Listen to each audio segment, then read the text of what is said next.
Lanjutin. Capek. Beneran. Enggak ngambek. Enggak ngambekan. Oh ya udah, enggak ngambekan. Ibu bapak Duyufullah Duyufur Rahman, tamunya Allah, tamunya Rasulullah, melihat fasilitas yang Allah berikan kepada kita nih, terutama nih ya, ketika kita mendapatkan sesuatu pelayanan yang baik, maka bersyukurlah. Karena itu bukanlah hanya dari travel saja. Travel hanya menyiapkan, Bu. Travel hanya memberikan pelayanan. Namun sebenarnya Allah telah memberikan kepada kita pelayanan terbaik. Kebetulan jika Allah menakdirkan, jika Allah memberikan, jika Allah ridho, hotel kita begitu turun dari hotel langsung turun ke halaman Masjid Nabawi. Alhamdulillah. Makanya kalau ke masjid nanti kalau masih banyak alasan, wah ini terlalu ya. Karena kalau di Madinah, di sini deket banget, Bu. Namanya Andalus Suite. Begitu turun langsung ke pintu 33, itu halaman Masjid Nabawi. Kebetulan ikon-ikonnya atau pintu utamanya masjid dari depan. Kalau masjid utamanya, kalau pintu utama itu ada di pintu 1, yaitu pintu ketika kita masuk salam kepada baginda Rasulullah Sallallahu Alaihi Wasallam, pintu Abu Bakar. Namun untuk dari depan kita posisi persis begitu turun dari hotel langsung kita ke Masjidin Nabawi. Alhamdulillah, Bu. Kayaknya kalau ngelihat itunya Masya Allah tabarakallah. Ini adalah pelayanan atau sebagai layanan dari Allah, dari untuk tamu-tamunya, memberikan kemudahan, memberikan kenyamanan, dan insya Allah travel Olayan Tour and Travel memberikan yang terbaik. Apa yel-yelnya itu? Masih ingat? Apa? Olayan Tour and Travel? Masa itu saja? Ada yang lain gak? Gak ada? Ada yang mau dirubah gak? Olayan Tour and Travel, melangkah menuju berkah. Gimana kalau kayak gitu? Coba saya tanya lagi nanti buat dia ketika ziarah nih. Olayan Tour and Travel, melangkah menuju atau juga kalau di Madinah itu, kalau di Mekah apa? Pengen dikasih tahu, melangkah menuju Baitullah. Biar beda dong. Kalau yang asik-asiknya itu kan udah asik dari Indonesia. Lihat senyumannya udah indah, lihat suasananya ibu-ibu udah kayak gimana, ini udah kayak keluarga banget ya. Ini udah lumayan, Masya Allah tabarakallah, bukan lumayan lagi, yan pokoknya ini terbaik, the best ya Bu ya. Insya Allah Olayan Tour and Travel berusaha memberikan pelayanan semaksimal mungkin. Dan ketika nanti orang-orang di kampung kita menanyakan gimana sih pelayan Olayan Tour and Travel, waduh alhamdulillah ini hotelnya udah deket, terus ke masjidnya deket. Cuman yang gak deket apa?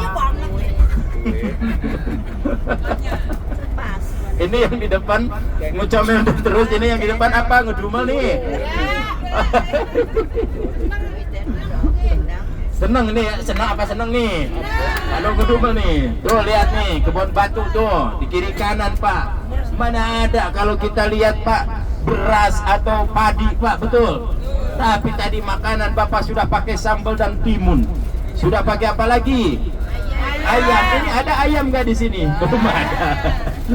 Di mana Pak? Ya.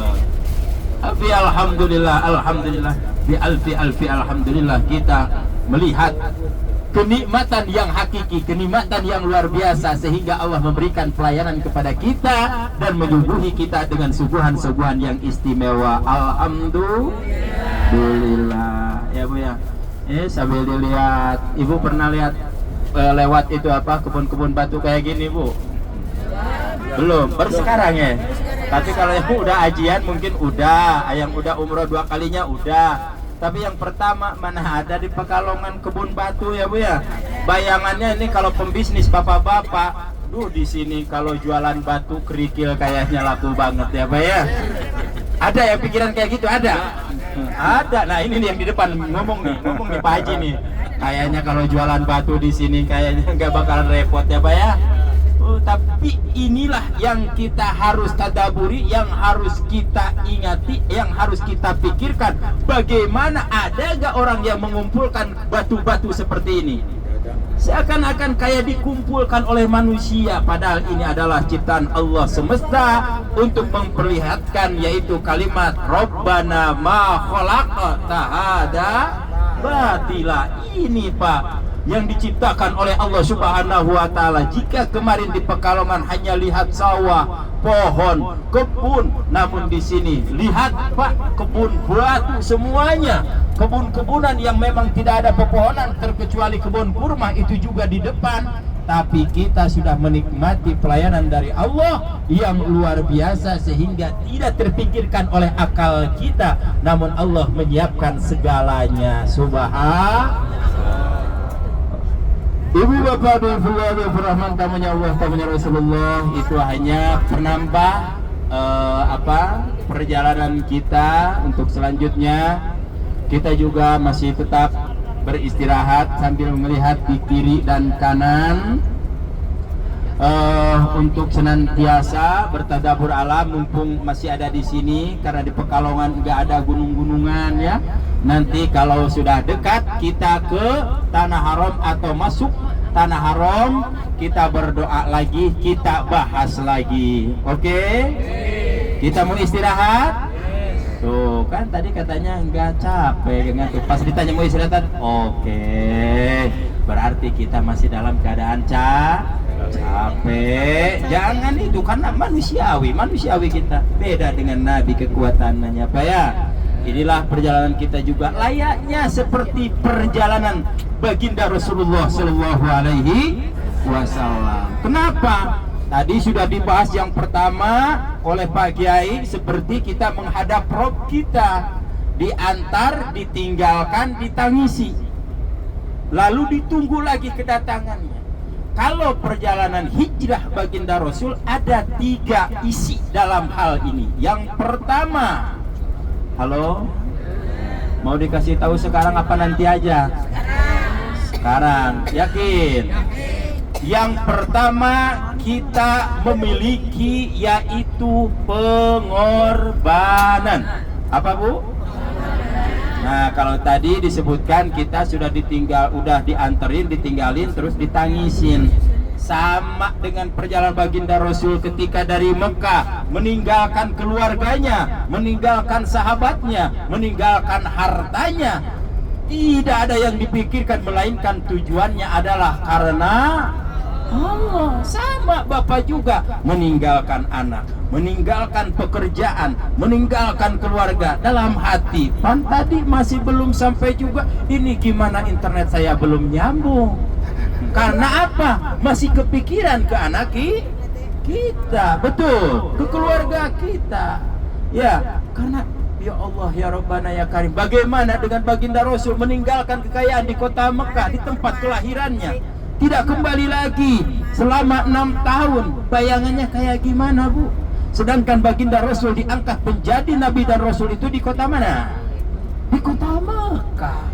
Ya, pertama baginda Rasul dituruni wahyunya di mana? Di kota Mekah, tapi harus ditinggalkan. Kenapa?